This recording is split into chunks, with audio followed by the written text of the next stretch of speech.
Notebook xarid qilishdagi asosiy 5 ta xato. Birinchi xato, faqatgina tashqi ko'rinishga qarab tanlash.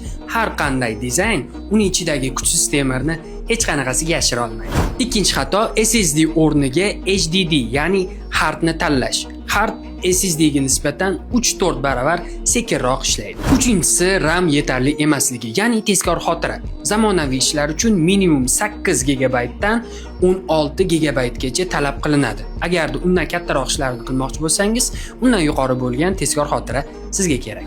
To'rtinchi xato, video kartani e'tiborsiz qoldirish. Agarda siz dizayn yoki video montaj bilan yoki o'yin bilan shug'ullansangiz, sizga bu muhim. Aks holda notebookingiz qizib ketadi yoki sekin ishlashi mumkin. Beshinchi va eng asosiy xato, ishlatiladigan soha va talabni hisobga olmaslik.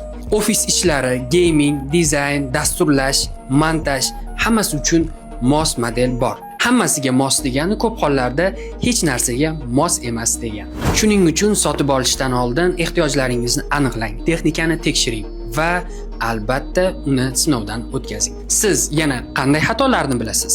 Kommentariyada izoh qoldiring.